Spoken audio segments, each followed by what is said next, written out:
안녕하세요. 네. 오늘 교육 심리학 들어가 차례죠. 지난 시간까지 교육 과정 살펴봤습니다. 교육 과정 관련해서 끝나고 이제 여러분 암기 테스트 할 때 보니까 이것저것 막 이제 섞여갖고 혼동이 되고 막 그렇습니다. 끝난 다음에 반드시 암기하시고 그 다음 단계로 넘어가셔야지. 그렇지 않으면 이제 진도가 쭉쭉 나갈 텐데 앞부분하고 뒷부분하고 섞여서 혼동이 되고 그렇습니다. 그날 배운 거는 그날 반드시 정리 암기하시고 다음 단계로 넘어가시고, 아마 처음 공부하시는 분들은 용어 자체가 생소하기 때문에 뒤섞이는 일이 어떻게 보면 당연합니다. 그렇지만 자꾸 암기하고 익숙해지면 이제 주소를 정확하게 찾을 수 있게 되는 거죠. 지난 시간에 질문을 해봤더니 아이즈너의 목표 세 가지가 있죠. 세 가지가 뭡니까? 행동적 목표, 행동 목표, 문제 해결 목표, 표현적 결과, 이렇게 세 가지가 있다, 그죠? 행동적 목표는 타일러식의 목표로서 구체적인 행동 용어로 진술되는 목표다. 그래서 내용 영역과 행동 영역으로 분류해서 구체적인 행동 용어로 진술하는 목표죠. 문제 해결 목표는 문제를 해결하는 목표입니다. 조건이 주어지고, 그래서 조건을 충족하면서 문제를 해결하는 목표. 표현적 결과는 도중이나 이후다, 그러죠. 도중이나 이후. 수업 도중이나 이후에 형성되는 그 무엇, 바람직한 그 무엇을 표현적 결과다라고 했죠. 그 다음에 쿠렐의 파이노가 얘기하는 쿠렐의 의미는 동사적 의미다. 동사적 의미. 그래서 체험과 경험, 반성, 이를 통한 의미 형성을 강조하는, 경험을 강조하는, 다분히 경험을 강조하는 개념이 쿠렐의 개념이다라는 거고, 그 쿠렐의 방법 없는 4단계가 있죠. 4단계. 회전, 분종, 회귀, 전진, 분석, 종합이다. 회귀는 과거로 돌아가서 과거의 경험을 생생하게 현실적으로 묘사해보는 거고, 전진은 이제 미래로 가야 되죠. 현실화되지 않은 미래 자신의 모습을 상상해보는 단계. 분석은 이제 과거 갔다가 미래 갔으니까 과거와 미래와 현재 세 장의 사진을 놓고 이제 비유적으로 표현하는 거죠. 사진을 놓고 뭘 분석한다? 관계, 이들의 복잡한 관계를 분석하는 것. 그 다음에 종합이죠. 종합은 이제 현실, 다시 현실로 돌아와서 내면의 목소리, 자신의 내면의 목소리 귀를 기울이고, 그리고 자문해보는 거죠. 스스로 물어보는 겁니다. 무엇을 물어보죠? 현재 주어진 의미, 그죠? 주어진 현재 의미를 자문해본다 라고 하는 거고, 그 다음에 스나이드가 제시하고 있는 교육과정 실행의 관점, 세 가지 관점 있죠. 충실도, 상호적응, 생성 관점, 세 가지. 충실도 관점은 충실히 이행한다. 이행. 그러니까 외부에서 개발된 교육과정이 있고 교사가 있다. 그 외부에서 개발된 교육과정, 다른 말로 표현하면 이제 계획된 교육과정, 외부 교육과정을 교사가 충실히 이행해야 한다라는 관점이다. 충실히 이행. 기억하시면 되겠죠. 그 다음에 상호 적응 관점, 상호 작용이 아닙니다. 상호 적응 관점, 상호 적응은 외부에서 개발된 교육과정을 교사가 조정 재구성할 수 있다. 조정 재구성, 여기 포인트 잡으시면 되죠. 그리고 생성 관점 또는 형성 관점, 이제 만든다는, 생성한다는 거죠. 그 외부에서 개발된 교육과정은 하나의 참고 도구, 교육 경험을 만들기 위한, 생성하기 위한 하나의 참고 도구에 불과할 뿐이고, 누가? 교사와 학생이 함께 만들어가는 교육 경험을 생성 관점이다. 이렇게 세 가지로 나눴죠. 자, 오늘은 이제 교육 심리학입니다. 지난 시간까지 교육 과정에 대해서 살펴봤고, 교육 과정이라는 것은 한마디로 얘기하면 무엇을 가르칠 것인가라는, 무엇과 관련되는 부분은 그 무엇은 교육 내용이고, 교육 내용을 어떻게 규정하고 어떻게 볼 것인가와 관련된 논의 방식이 교육 과정이다라고 했죠. 그래서 여러분들이 교육 과정과 관련해서 그 학생들에게 가르쳐야 할 그 교육 내용을 지식으로 규정하든, 교과 지식으로 규정하든, 아니면 학생의 경험으로 규정하든, 그 여러분들의 몫이고, 또는 역량으로 규정할 수도 있는 것이고, 여러분들 한번 좀 생각해 봐야 될 부분이고, 이번에는 이제 무엇을 가르친다고 했을 때 누구에게 가르칠 것인가의 문제가 봉착하게 되는 거죠. 그 누구에게 가르칠 것인가와 관련되는 부분이 교육 심리학이다라는 거고, 이때 이 누구라고 하는 것은 학습자겠죠. 학습자를 대상으로 교육 내용을 가르치기 때문에 학습자를 좀 이해하자는 학습자예요. 그 학습자에 대한 이해와 탐구를 도모하고자 하는 것이 교육 심리학이다라고 볼 수 있습니다. 무엇을 이제는 누구에게 학습자. 학습자라고 하면 학습자의 무엇을 이해하자라. 무엇을 학습자를 뭘 이해해야 되니까 학습자의 외모를 이해하는 건 아니죠. 학습자가 어떻게 발달되고 있는지, 학습의 발달 상태 또는 발달 현상, 그리고 학습자가 어떻게 학습을 하는지, 학습 현상. 이 발달과 학습이라고 하는 것이 두 가지 축으로 학습자를 이해하자라는 거예요. 그래서 학습자의 도덕성이 어떤지, 뭐 그 사회성이 어떤지, 이런 발달 상태, 도덕성 발달, 뭐 사회성 발달, 학습자가 어떤 식으로 학습을 하는지 그 학습에 대한 설명과 관련되는 것이 바로 이제 교육 심리학이다라고 볼 수 있습니다. 지난 시간 이제 교육 과정이라는 것이 두 가지 축으로 되어 있죠. 교육 과정 개발의 부분과 개발된 교육 과정 유형의 부분, 이게 두 가지 축으로 되어 있고, 하나 더 덧붙이면 이제 어떻게 운영할 것인가, 이렇게 세 가지로 생각해 볼 수 있는데, 교육 심리학은 두 가지 축으로 되어 있어요. 교육 심리학도 전체를 쭉 살펴보시면 교육 심리학은 발달 부분, 두 번째는 학습 부분. 발달, 어떻게 발달하는가, 학습자가 어떻게 발달하는가의 부분과 어떻게 학습하는가라는 이 두 가지 부분을 설명하려고 하는 설명, 기술하고 설명해 주려고 하는 게 교육 심리학이다. 그 발달과 학습을 설명해서 발달과 학습을 이해하자라고 하는 게 교육 심리학입니다. 그래서 크게 두 가지 축으로 되어 있다. 여러분 T맵이 있죠. T맵, 띵킹맵 보시면 두 가지 축으로 되어 있다. 발달 심리학, 학습 심리학. 그러니까 발달 심리학에서 교육 심리학은 발달 심리학에서 발달 이론을 따오고, 교육 심리학 파트가 분과 학문이 굉장히 많습니다. 심리학 안에서도 그 중에서 학습 심리학과 관련되는 것이 이제 학습 이론으로 이제 따오는 거예요. 뭐 임상 심리도 있고 사회 심리도 있고 많은데, 여러 심리 중에서 발달 심리와 학습 심리 두 가지 축으로 교육적으로 적용하겠다라고 하는 게 교육 심리학이다라고 보시면 돼요. 그렇게 해서 어떻게 하겠냐? 학습자의 발달을 이해하고 학습자의 학습을 이해해서 학습자를 변화시키겠다, 바꾸겠다. 학습자의 변화를 도모하겠다는 게 교육 심리학의 궁극적 지향점이다라고 볼 수 있습니다. 어쨌든 기본적으로 학습자의 학습 상태, 발달 상태, 어떻게 학습하는지, 어떻게 발달하는지, 그 학습자의 학습과 발달, 구체적으로 얘기하면 학습과 발달을 이해하겠다라고 하는 것이 교육 심리학이다라고 볼 수 있고, 어떤 내용을 가지고 이제 학습자를 이해해야지 그 다음에 나오는 게 뭐예요? 교수 방법. 어떻게 가르칠 것인가 문제가 나오겠죠. 그러니까 이제 교육 방법론에서 다룰 부분입니다. 하나씩 보도록 하죠. 먼저 발달 이론, 학습자의 발달을 이해하기 위해서 여러 가지 부분들이 많은데 크게 두 축으로 되어 있는데 발달 부분이 좀 양이 많기 때문에 그 학습의 특성과 관련된 부분만 따로 별도로 뽑았습니다. 별도로 뽑아서 원래 이게 발달 부분과 관련해서 다 들어가야 되는데 따로 뽑아서 하나 더 뽑아낸 겁니다. 그래서 크게 이제 세 가지로 뽑은 거예요. 그게 이제 학습의 특성 부분과 발달 부분, 학습 부분 이렇게 세 가지로 뽑았다라고 보시면 되고, 요 발달과 관련해서 특히 이제 그 학습의 특성을 살펴보면 학습자는 이제 우리가 두 가지로 살펴볼 수가 있습니다. 첫 번째는 지적인 측면, 인지적 측면. 그다음 두 번째는 정의적 측면.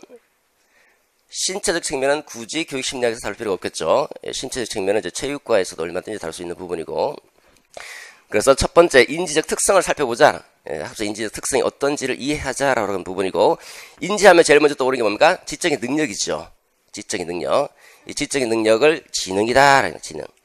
지능을 이해하고, 두 번째는 지능과 창의성은 또 별개의 부분이에요. 둘의 상관성은 약해요.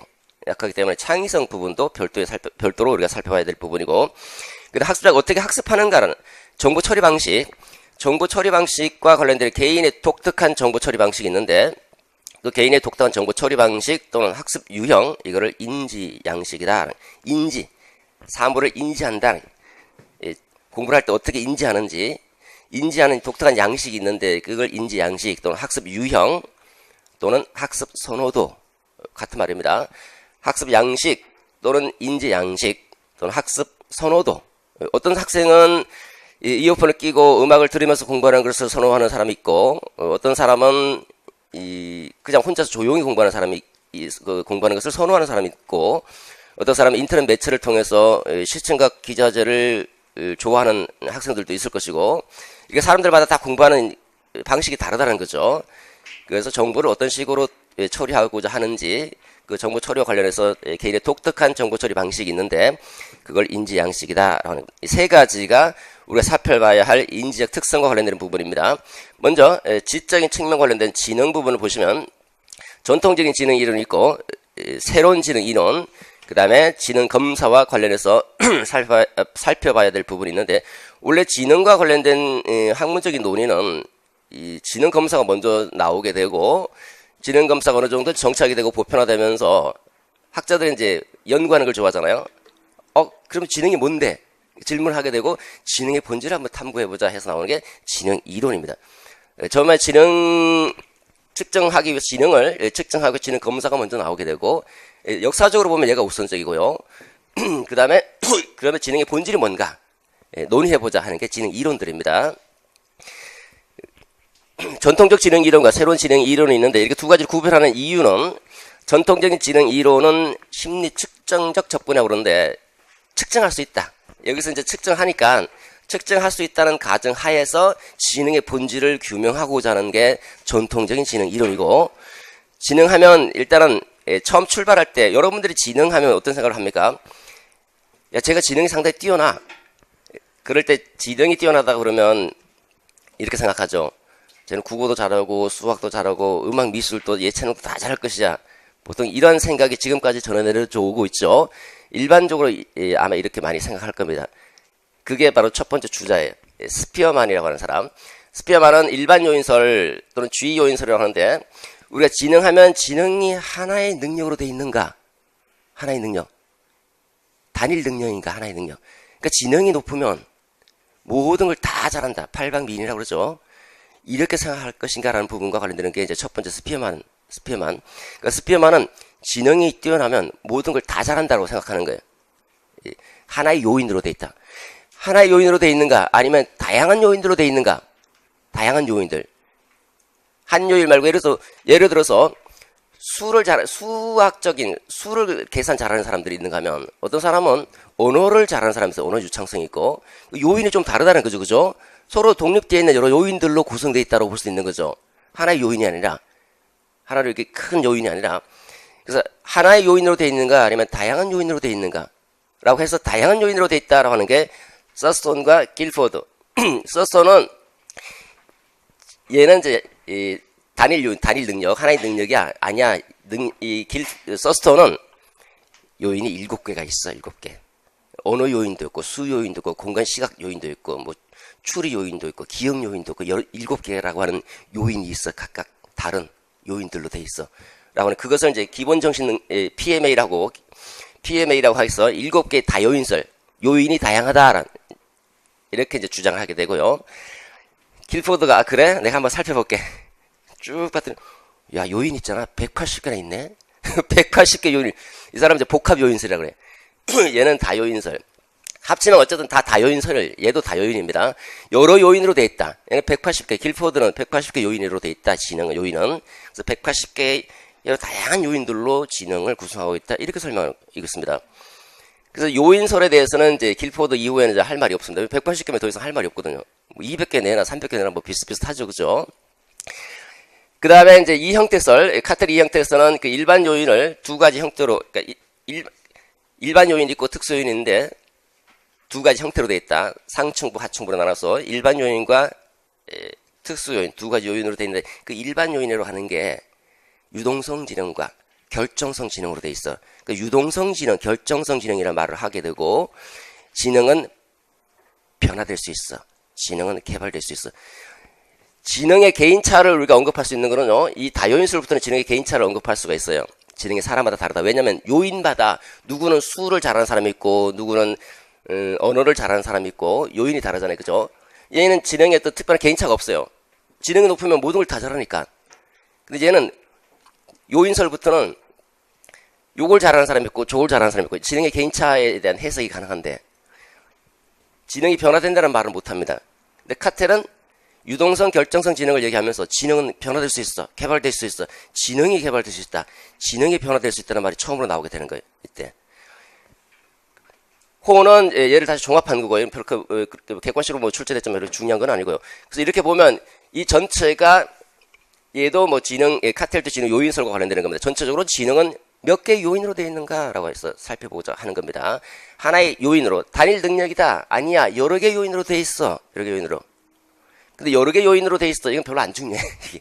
여러분들이 봐야 될 거는 우리 일반적으로 학부모 선생님이 학부모와 상담하거나 또 학생이 은연중에 갖게 되는 지능에 관련된 뭐 이론적인 가정이라고 할까 개념은 대부분 스피어만이잖아요. 그죠? 스피어만.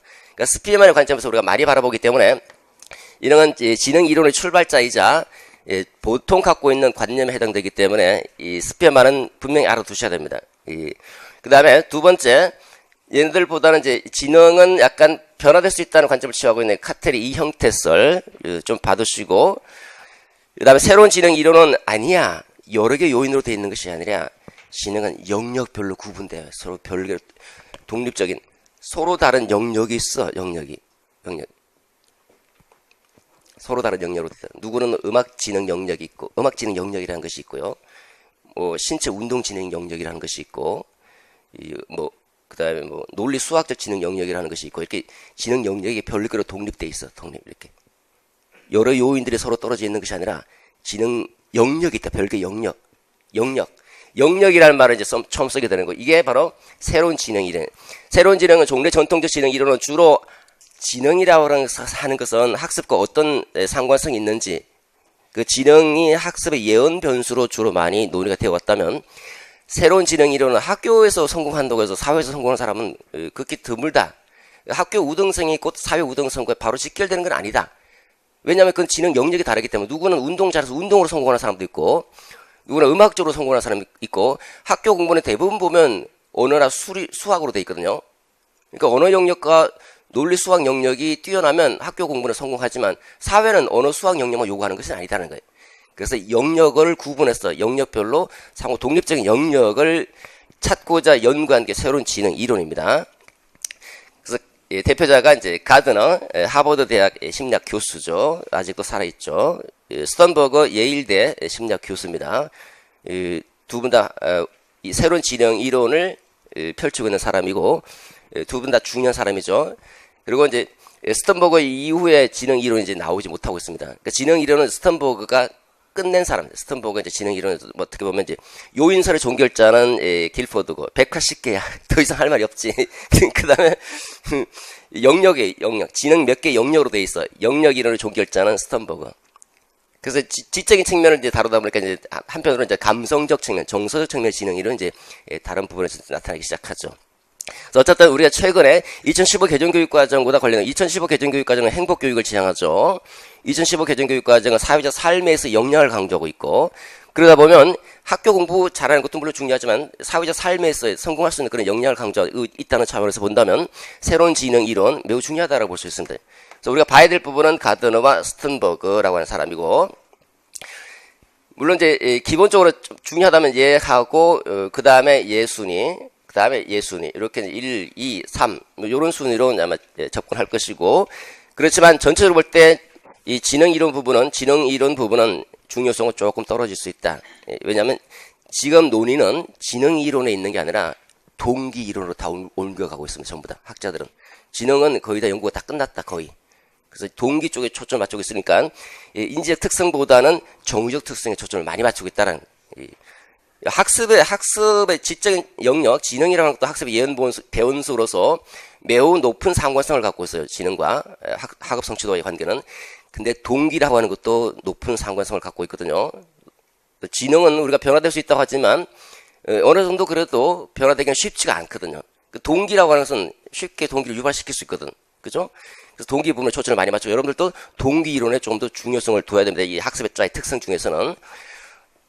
자, 그 다음에 지능의 측정입니다. 지능 측정, 이게 이제 뭐 역사적으로 먼저 나왔다 그랬죠. 맨 처음에 지능 검사실을 개발한 사람이 비네죠. 비네가 학습 부진화를 변별할 목적으로 지능 검사지를 만듭니다. 구체적인 내용은 내용 할 때 다시 말씀드리겠지만요. 부진화를 변별하기 위해서 지능 검사지를 최초로 만들고, 그리고 그게 이제 미국으로 건너갑니다. 스탠포드 대학으로 건너가서 스탠포드 비뇌 검사가 나오게 되고, 이때 스탠포드 비뇌 검사에서 최초로 IQ라고 하는 말이 나오게 됩니다. IQ. 그리고 웩슬러 지능 검사, 지금 현재 보편화되고 있는 웩슬러 검사. 웩슬러 검사에는 그 IQ를 편차를 둬서 편차 IQ에서 DIQ, Deviation IQ, 편차 IQ라는 개념을 만들어내고, 지금 여러분들이 사용하고 있는 그런 것들, 평균을 100으로 놓고 표준 편차를 15로 규정하고 있는 그런 편차 IQ가 웩슬러에서 나타나고, 지금 보편화되고 있는 게 웩슬러 지능 검사예요. 여러분들 지능 검사하면 대부분 다 웩슬러 지능 검사다라고 보시면 됩니다. 그 다음에 지능 검사가 일반적으로 문화적 편향성, 문화적 한쪽, 외국에서 예를 들어서 뭐 아프리카에서 지적인 능력이 굉장히 뛰어난 사람이 있더라. 근데 우리나라로 이주해 왔습니다. 지능 검사를 합니다. 보통 우리나라의 문화와 관련되는 이런 내용들이 나올 거 아닙니까? 그러면 지능이 쭉 떨어질 수밖에 없죠. 문화적으로 편향되어 있다는 겁니다. 문화적이고 경제적으로 편향되어 있기 때문에 문화 공정 또는 문화 공평 검사를 실시하게 되는데, 그게 문화 공평 또는 문화 공정 검사고, 요거 지능 검사와 관련된 내용은 우리 여러분들이 중요한 게 아니에요. 이거는 여러분들이 뭐 지능 검사를 개발하고 지능 검사에 대해서 명확하게 이 지능을 어떻게 측정할 것인가는 여러분들의 몫은 아니죠. 그래서 중요한 부분이 아니라, 여러분들에게 중요한 거는 이제 지능을 공평하게 검사하려면 어떻게 해야 될 것인지, IQ를 어떻게 해석할 것인지, 여기에 초점을 맞추고 있다고 볼 수 있겠죠. 그 중에서도 이제 IQ 해석이죠. 이 IQ에서 지능과 관련해서 출제가 한번 딱 됐는데, 교육심리학은 지난번에 말씀드렸지만, 교육심리학은 교육학 논술이 도입된 이래 딱 한 번 출제가 됐다는 거죠. 딱 한 번. 교육심리학 양은 많은데, 비중은 상대적으로 매우 낮다라는 물론 이제 구체적으로 보면 두 번 출제됐죠. 한 번은 이제 2013학년도 중등 특수 논술로 예비적으로 시험 본 거고, 본격적으로 2014학년도부터 교육학 논술이 도입됐으니까 그때부터 보면 딱 한 번 출제됐죠. 양은 많은데 출제는 딱 한 번 됐어요. 그러다 보니까 이제 상대적으로 우리가 교육심리학에 많은 시간을 투자하기보다는 출제가 많이 되는 다른 부분에 좀 시간을 많이 투자하는 것이 바람직한 공부 방법이라고 볼 수 있겠죠. 자, 어쨌든 여기서는 이제 요거 한번 출제됐어요. 만약에 또 나온다 그러면 이제 얘도 이제 우리가 관심 있게 좀 봐둬야 될 부분이고, 그다음에 얘 아니면 요런 정도 보시면 되겠죠. 조금 강조점을 둬야 된다는 거고. 창의성입니다. 창의성은 2015 개정교육과정 역시 창의 융합형 인재를 강조하죠. 2015 개정교육과정 지향하는 인재상은 창의 융합형 인재다. 창의 융합형. 따라서 창의성이라는 개념도 매우 중요한 부분 중에 하나다라고 볼 수 있겠죠. 창의성의 구성 요소, 길포드가 창의성이라는 말과 관련된 논의를 하게 되고, 이게 이제 길포드에 의해서 창의성의 구성 요소, 창의적인 구성 요소, 특성, 인지적 특성을 처음으로 제기를 하게 되고, 그 인지적 특성에 대해서 이제 비판을 합니다. 정의적 측면도 있는데, 아 그래? 나중에 다시 정의적 측면까지 추가해서 인지적 특성과 정의적 특성, 이 두 가지 특성을 여러분들이 살펴야 될 것이고, 창의성 어떻게 개발할 것인가라는 개발 기법이 여러 가지가 있습니다. 이 창의성 개발 기법은 크게 물어볼 수도 있고 세부적으로 하나씩 작게 물어볼 수도 있기 때문에, 일단 일반적인 창의성 개발 기법 전체를 목차를 일단 기억하셔야 되고, 그 다음에 두 번째는 세부적인 내용까지도 기억해 두시는 것이 좋겠죠. 중요한 파트니까 이 창의성은 관심을 기울여야 될 파트다. 그 다음에 인지 양식, 이제 학습자가 어떻게 공부하느냐의 부분에서, 예를 들어서 뭐 이어폰을 끼고 음악을 들으면서 공부하는 것을 선호하는 학습자가 있는데, 그렇게 공부하는 것이 오히려 효과적이다, 이 학생이. 그럼 우리가 보통 일반적으로 보면 선생님이나 부모가 볼 때, 야 이어폰 끼고 음악 들으면서 무슨 공부가 되냐 이런 얘기를 많이 하죠. 그죠? 나는 이렇게 공부가 잘 되는데 라고 하고 있고, 그런 면에서 볼 때 학습자의 그 학습 양식에 대해서는 우리가 같이 중립적인 태도를 취할 필요가 있다는 건데, 그 학습자가 어떤 방식으로 정보를 처리하고 인지하는가라는 부분, 정보 처리와 인지 부분도 학습자를 강조하는 학습자 중심의 2015 개정교육 과정에 따른다면 또 역시 중요한 관심사항 중에 하나다라고 볼 수 있습니다. 그래서 학습자 인지 양식은 위트켄이 장에 독립해서 정보를 처리하는지 장에 의존해서 정보를 처리하는지에 따라서 장 독립, 장 의존형으로 구분하고 있습니다. 그래서 어느 정도 심리적 분화가 일어났는가를 기준으로 살펴볼 수 있는데, 어쨌든 인지 양식 장 독립형, 장 의존형 두 가지로 구분될 수 있고, 그 다음에 케이건은 얼마나 신속하게 사고와 행동 중에서 행동이 앞서느냐 사고가 앞서느냐, 반응 시간이 빠르냐 반응 오류가 어느 정도인가, 그러니까 반응 시간과 반응 오류를 기준으로 해서 반응 시간과 반응 오류를 기준으로 해서 충동형과 반성형으로 구분하고 있습니다. 충동적으로, 그러니까 충동적이라 말하는 행동이 앞서지 아무래도 사고보다는 그죠. 반성형은 생각이 너무 깊어요. 그러니까 반성적으로 사고하는 거예요. 충동적인 학습자는 예를 들어서 이런 방식이죠. 뭐 세부적인 내용을 내용 들어갈 다 설명하겠지만 강의를 하나 선택한다. 여러분들이 입장에서 여러분들 중에 충동적인 학습자는요. 일단 선택하고 보는 거예요. 가서 한 1, 2주 듣다가 이거 아닌 것 같은데 다시 옮깁니다. 반성형 학습자는 생각을 너무 오래 하는 거예요. 이걸까 저걸까 이걸까 생각하다가 1, 2주 지난 다음에 참석하는 경우. 뭐 예를 들자면 그런 거죠. 충동형 학습자는 책장이 빨리 넘어가요. 근데 아는 게 별로 없습니다. 반성형 학습자는 책장이 앞에서 계속 모르고 있어요. 계속 앞에만 시커멓죠. 예, 어쨌든 뭐 그런 방식이고, 그 다음 정보를 어떻게 지각하고 어떻게 처리하는가, 정보 지각 방식과 정보 처리 방식에 따라서 콜버는 학습 유형을 4가지로 구분합니다. 적분, 수동, 적응형, 분산형, 수렴형, 동화형 그렇게 구분하는데 뒤에 나옵니다. 어차피 이런 게 있다라는 정도고, 요것도 우리가 한번 눈여겨봐야 될 부분이 있다라는 겁니다. 자, 그 다음에 두 번째 정의적 특성으로 넘어가도록 하죠. 자, 어쨌든 인지적 특성보다는 이제 정의적 특성 부분에 조금 주의를 기울일 필요가 있다는 건데, 정의적 특성은 자아를 어떻게 보는가, 자기가 자신을 어떻게 생각하는가, 자신에 대한 개념, 관념, 자신의 능력, 자신의 가치에 대한 관념, 생각, 감정, 이걸 우리가 자아 개념이다. 내가 능력 있는 사람이야. 난 가치 있는 사람이야. 긍정적인 자아 개념이 있는가 하면요. 나는 무능해. 나는 가치 없는 사람인가 봐. 한강으로 갈까? 뭐 이런 사람인데 이건 부정적인 자아 개념을 갖고 있는 사람. 자아 개념은 이제 간단한 기초 개념이고, 그 다음에 우리가 집중해야 될 것은 동기 이론이다. 자, 이 학자 특성 중에서는 이게 별표 2개일 정도로 굉장히 중요하다라는 겁니다. 동기 이론도 동기 일반적으로 우리가 동기 그러면 동기라고 하는 게 뭡니까? 동기가 I'm your energy라고 해서 I'm your energy. 난 너의 에너지야. 예전에는 제 광고 한번 나온 적이 있었잖아요. 그죠? 요즘은 안 나오는 것 같은데 저는 그 광고 굉장히 괜찮더라고요. 내가 너의 에너지라. 그러면서 이제 주유를 하죠. 주유를 하면 이제 자동차 움직이기 시작하죠. 그리고 쭉 지속적으로 움직이다가 자기가 추구하고자 하는 어떤 목표에 도달하게 되는 거죠. 에너지, 이 동기라고 하는 것은 바로 심리적 에너지, 심리적. 행동을 유발하는. 옛날 용어로 행동을 시발하는, 시발적 기능을 써요. 말이 좀 이상하죠. 행동을 유발하고, 그 다음에 행동을 지속적으로 유지시켜주고, 쭉 가도록 해주고, 그 다음에 목표를 지향하도록, 목표를 달성하도록 해주는 게 동기거든요. 동기는 한마디로 얘기하면 심리적 에너지다. 여러분들이 동기 때문에 이 자리에 앉아 있는 것이고, 동기 때문에 이 어려운 임용시험을 공부하려고 하는 거잖아요. 그죠?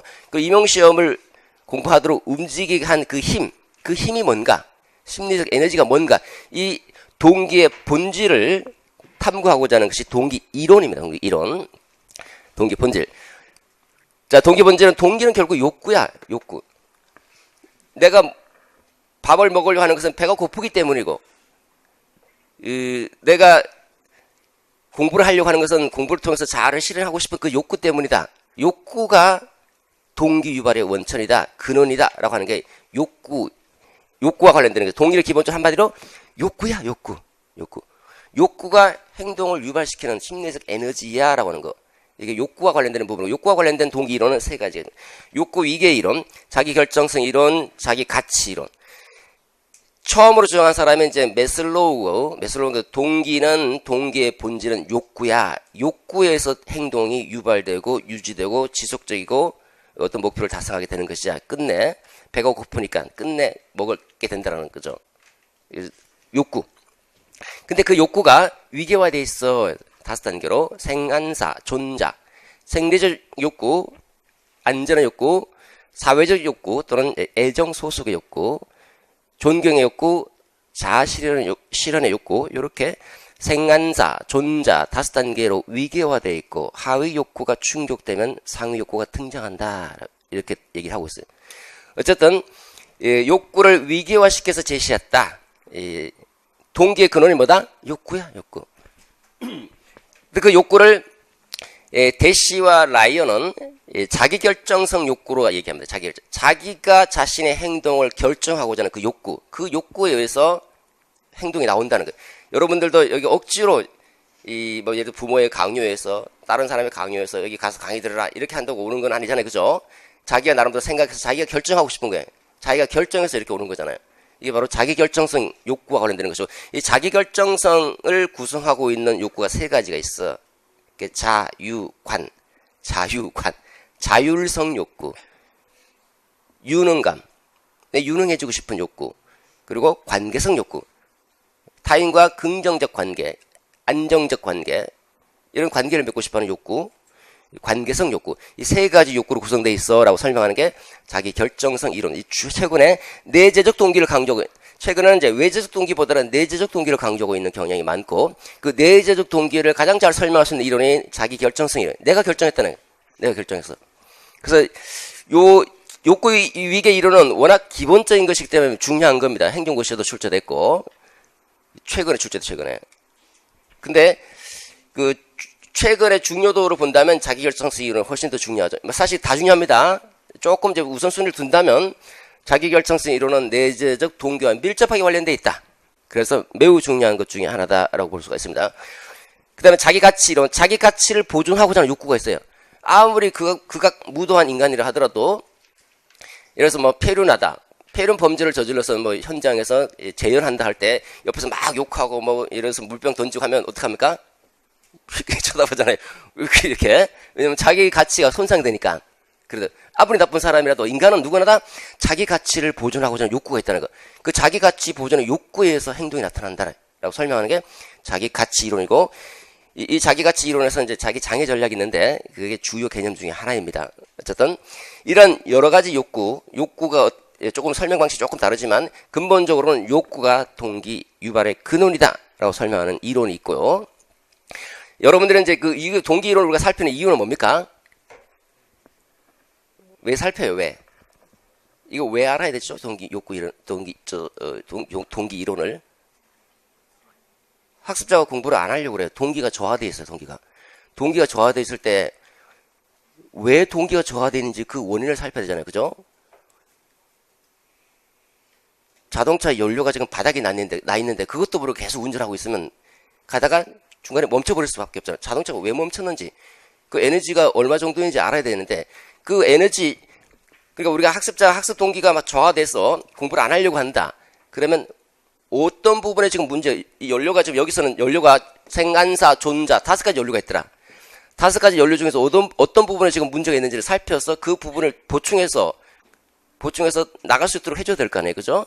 그렇기 때문에 학습자 동기가 저하되어 있을 때 어떤 부분에서 동기가 유발이 안 되고 있는지 그 동기 저하의 원인을 살피려고, 원인을. 그래서 이 같은 경우는 주로 사례형으로 나와요. 사례형으로 나와서 어떤 부분에 문제가 있고 이걸 어떻게 해결할래? 이렇게 교사의 입장에서 사례형으로 출제될 가능성이 높죠. 그 다음에 믿음입니다. 믿음. 기대가치 이론. 여러분들 임용시험을 공부하면 성공할 것이라는 기대가 있을 거 아니에요. 그죠? 나름대로. 공부하면 임용시험 합격하겠지라는 성공할 것이라는 기대. 그 다음에 그 성공에 부여하는 가치, 교사라는 가치, 이거 괜찮은 직업 중에 하나인데 라고 생각했을 때 성공할 것이라는 기대와 그 성공에 부여하는 가치, 기대와 가치의 곱만큼 동기화 된다. 둘 중에 하나라도 제로면 제로가 되는 거죠. 그러니까 예를 들어서 나는 임용시험 공부하면 뭐 성공할 수 있어, 합격할 수 있을 것 같아. 근데 난 교사는 원하지 않아. 그러면 임용시험 공부하지 않겠죠. 그죠? 그런 기대와 가치, 이런 믿음, 기대와 가치에 의해서 동기가 유발된다. 기대, 가치, 곱. 요로 설명하고자 하는 이론이 있고요. 자기 효능감 보세요. 효능에서 포인트가 능력이에요. 능력. 자기가 능력이 있다고 생각하는 거다. 자기가 자신의 능력에 대한 믿음. 난 능력이 있어. 예를 들어서 내가 공부라고 하는 것은 그래도 뭐 성공 좀 해봤고 성공적인 경험도 있고 해서 공부라고 하는 부분은 내 나름대로 자신 있어. 그러니까 다시 말해서 공부에 대해서 성공할 것이라는 자신의 능력에 대한 믿음. 난 운동은 자신 있어. 운동에 대해서 성공할 수 있을 것이라는 자신의 능력에 대한 믿음. 능력. 그 자신의 능력에 대한 특정 과제 수행과 관련돼서 자신의 능력에 대한 믿음. 이 믿음이 동기 유발 요인이다라는 믿음. 능력. 이렇게 설명하고자 하는 게 자기 효능감 이론. 그 다음 귀인 이론은 귀속시킨다는 게 원인. 이 원인은 두 가지 원인이 있어요. 성공의 원인이 있고 실패의 원인이 있는데 성공과 실패의 원인을 어디로 귀속시키는가? 성공과 실패의 원인을 어디로 귀속시키느냐에 따라서 개인의 정서와 행동에 영향을 준다라는 게 귀인 이론입니다. 귀인 이론에서는 학습된 무기력감이라고 하는 그 주요한 그 개념들이 있는데 학습된 무기력감이라고 하는 것도 중요한 논점 중에 하나입니다. 자, 그래서 여기 어쨌든 요거는 요 부분에서는 출제되는 게 일단 기대 가치 이론이 출제가 됐습니다. 자, 여기는 출제가 돼도 또 출제될 수 있는 부분이다 무조건. 그 다음에 자기 효능감 이론. 자기 효능감 이론은 이제 반두라가 주장했죠. 반두라 심리학계에 가장 영향이 있는 사람 중에 한 사람입니다. 중요한 사람이죠. 그러니까 반두라는 교수학습 파트에 반두라는 이제 그 학습 이론에서 사회 인지 학습 이론, 관찰 학습 이론을 주장하는데 그 관찰 학습 이론이 출제가 됐거든요. 한번. 그래서 만약에 이제 이쪽으로 넘어오면 이제 요것도 중요한 파트 중에 하나다는 거. 사실 다 중요합니다. 귀인 이론도 최근에 심심치 않게 중시하고 있는 것 중에 하나예요. 아주 전통적인 이론이고 조금 오래됐는데도 불구하고 최근에 뭐 다시 조금 강조하고 있는 부분 중에 하나입니다. 그래서 얘도 그냥 무시할 수 없는 부분이고요. 사실 이게 어떤 게 더 중요하다 이렇게 경중을 가리기가 좀 쉽지가 않습니다. 자, 목표입니다. 목표 지향성 이론. 목표가 어디를 오리엔티드 하는가? 골 오리엔티드. 목표가 지향하는 것이 뭔가? 어떤 목표를 지향하느냐야. 목표 지향성 이론. 목표가 내가 이번에는 심기일전에서 다시 공부하는데 교육심리학 제대로 이해하면서 공부해야 되겠다. 제대로. 이해와 숙달의 목표를 두는 사람이 있는가 하면 이 친구는 바빠요. 같이 공부하는데 독서실에서 나는 이번에 100페이지까지 봤지. 옆에 친구한테 가서 책장 보고 쉬는 시간에 얘가 몇 페이지까지 봤지? 150페이지? 뭐야? 더 봐야 되겠네. 그래서 다시 이제 다음날 난 이제 200페이지입니다. 친구 봤더니 180페이지는 내가 앞서구나. 됐어. 이렇게 타임과 비교해서 공부하는 사람들 있잖아요. 그죠? 그 타임과 비교에 목표를 두는 경우가 있는가 하면 이해와 숙달의 목표를 두는 경우가 있더라. 그 목표가 어디를 지향하느냐에 따라서 수행 과정과 결과가 달라진다라고 하는 게 목표 지향성 이론이고, 성취하고자 하는 동기죠.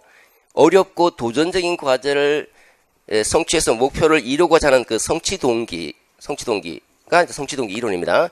요거는 조금 중요성이 약간 조금 약해요. 상대적으로.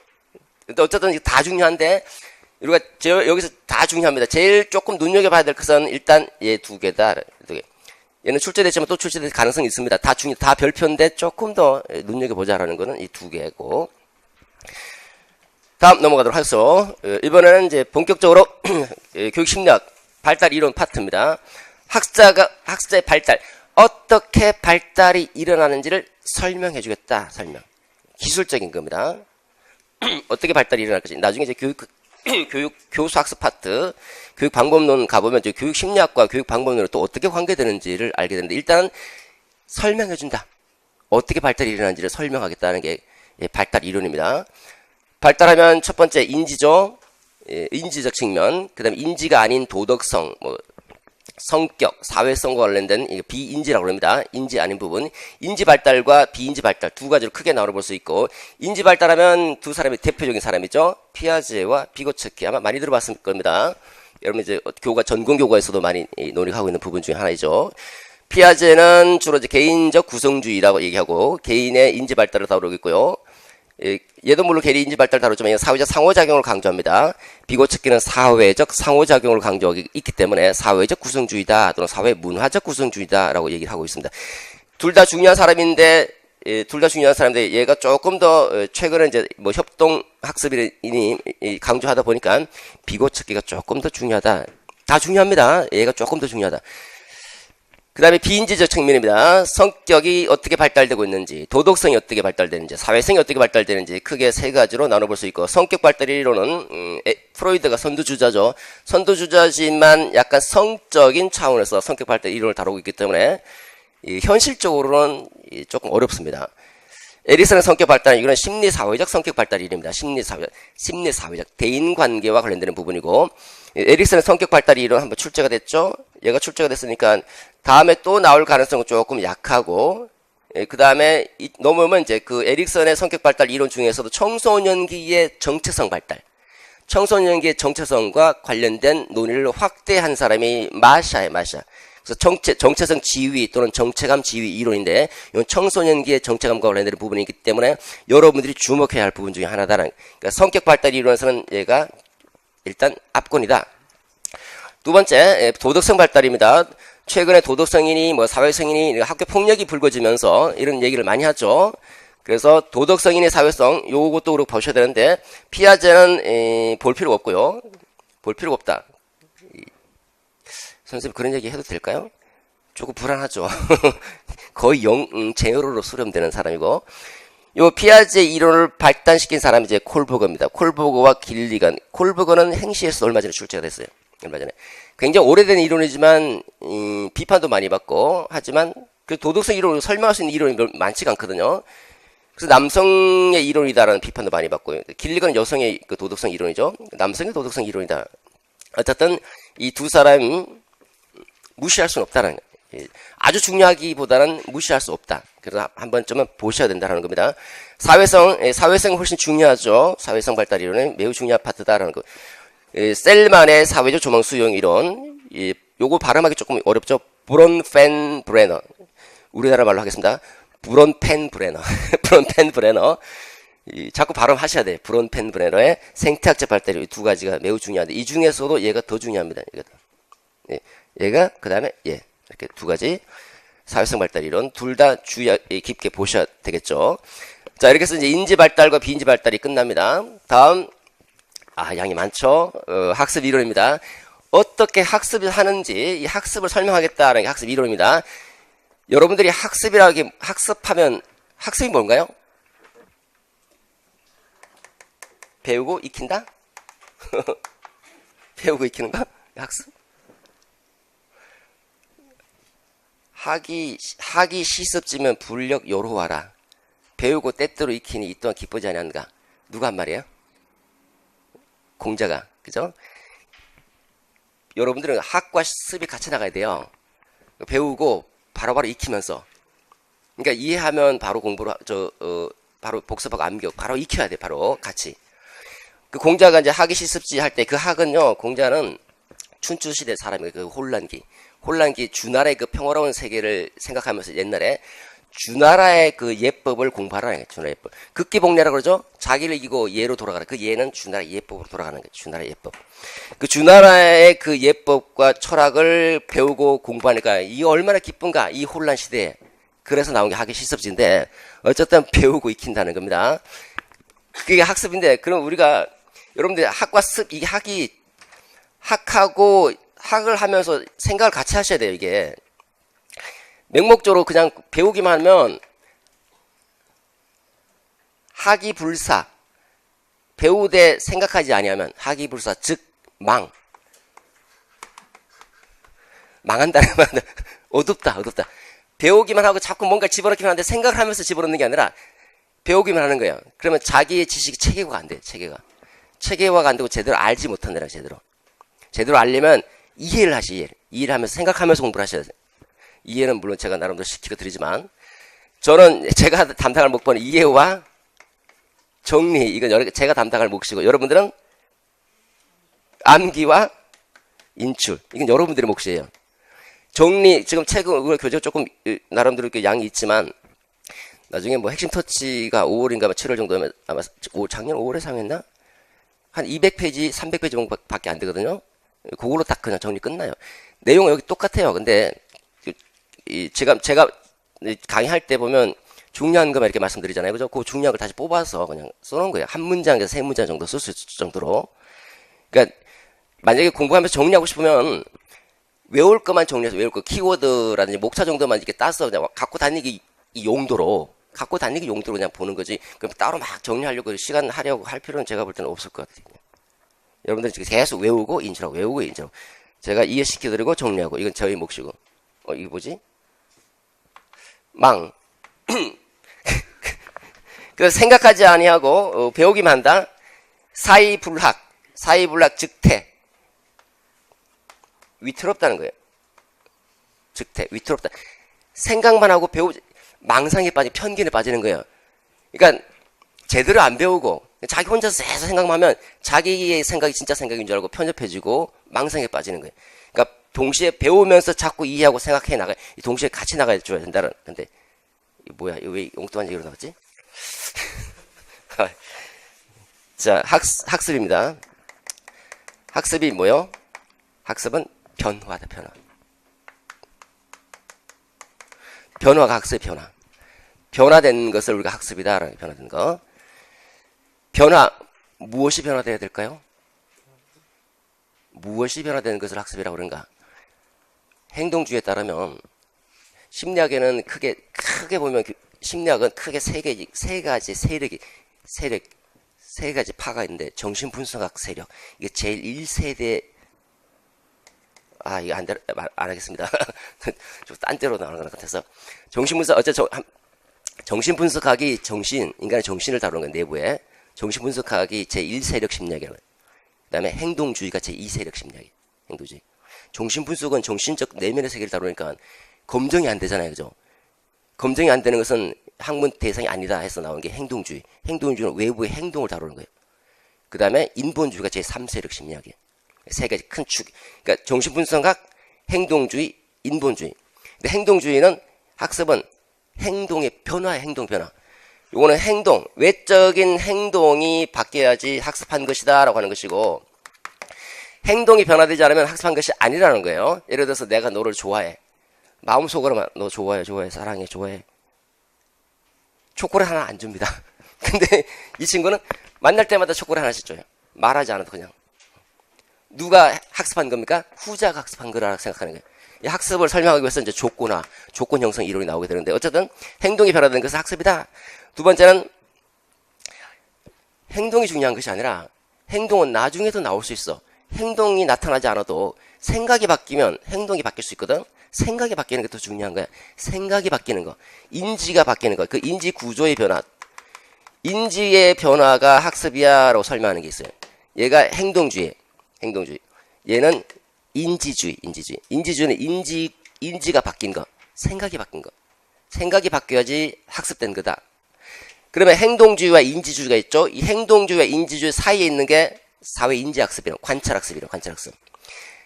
야, 내가 생각이니 행동이니 하는데 사실 인간이 이렇게 따로 떨어져 있는 게 아니잖아. 생각, 행동이. 인간은 하나야, 총체적으로 봐야 돼 하는 게 인본주의. 그래서 보시면 학습이론 행동주의, 인지주의, 인본주의. 행동의 측면을 강조하고 인지의 측면을 강조하죠. 이 총체적 측면을 강조하는 거예요. 그 다음에 사회인지학습이론 예와 예의 중간지대, 가교 역할을 하고 있는 행동의 측면과 인지의 측면을 다 강조하는 겁니다. 얘는 학습을 뭘로 규정할까요? 반도라 사회인지학습 이론에 따른다면 요걸로 보는 거예요. 요걸로. 인지가 바뀐 것을 학습이란. 행동주의만 행동의 변화로 설명하는 거예요. 자, 하나씩 보도록 하죠. 행동주의 첫 번째가 파블로프, 고전적 조건 형성 이론, 또는 고전적 조건화, 손다이크, 스키너, 이렇게 넘어오고 있는데, 우리가 주의를 기울여야 될 사람은 이제 여기서 파블로프와 스키너다. 손다이크는 하버드대학 심리학 교수인데, 교육심리학이라는 과목을 최초로 창설했어요. 최초로 대학에서. 그래서 교육심리학의 아버지, 교육심리학을 공부하는 사람은 아버지 이렇게 불러야 돼요. 아버지인데 교육심리학에서는 별로 중요하지 않아요. 출제 가능성은 좀 약해요. 얘가 더 중요하다, 두 사람. 그 다음에 사회인지학습 이론, 얘는 자기가, 이게 SR 이론입니다. 어떤 자극이 있고 자극에 대해서 자극과 반응, SR 연합에 의해서 행동의 변화를 설명하는, SR 연합을 통해서 이제 조건 형성으로 행동의 변화를 설명하고자 하는데, 예를 들어서 시험 공부를 하는데 머리를 안 감고 한 일주일 정도 머리를 안 감고 시험장에 가서 시험을 봤더니 성적이 좋아졌어. 또 머리를 안 감고 시험장에 가서 시험에서 또 성적이 잘 나왔어. 그래서 그런 것들이 나름대로 어떤 보상을 줬다. 그러면 보상을 누가 받은 거예요? 자기가 받은 거잖아요. 직접적으로. 직접 강화. 근데 얘는 직접 강화를 받지 않아도, 자기가 직접 강화를 받지 않아도 타인의 행동을 관찰하고 모방하는 것만으로도 학습하더라는 거예요. 어떤 친구가 손을 들어요. 선생님이 질문할 때 손드니까 행동주의에 따르면 내가 손들었어. 선생님 나를 칭찬하니까 그 손드는 행위를 계속하고 싶은 거라 한다면 반도라 사회 인지학습이론 옆에 친구가 손드는데 선생님이 쟤를 칭찬하네? 그러면 나도 손들면 나 칭찬받겠지. 나도 한번 손들어 봅니다. 칭찬받겠지라는 생각이 바뀌는 거야. 생각이. 그리고 행동은 그 이후에 나오는 거예요. 생각이 바뀌는 거. 이게 이제 인지주의와 관련되는 거죠. 이게 학습이다라고 설명해. 그러니까 자기가 직접 강화를 받지 않아도 어떻게 행동이 변화되는 것을 설명해주고 있는 겁니다. 어쨌든 이게 사회 인지학습 이론 또는 사회 관찰학습 이론이고 이거 한번 출제가 됐습니다. 출제가 됐지만 또 역시 출제될 수 있는 부분이다. 반두라니까. 반두라니까. 그 다음에 인지주의 학습 이론, 인지주의. 자 보십시다. 그럼 인지구조의 변화는 얘는 외부 행동의 변화이기 때문에 설명이 가능해요. 쉽게 설명할 수 있죠. 행동이 바뀐 거니까 행동을 보면 쉽게 알 수가 있잖아요. 이거 어떻게 설명할래? 이거 인지구조. 검증이 불가능한 저 인지구조 어떻게 설명할래? 설명이 힘들죠, 그죠? 그러니까 주관적으로 설명하냐?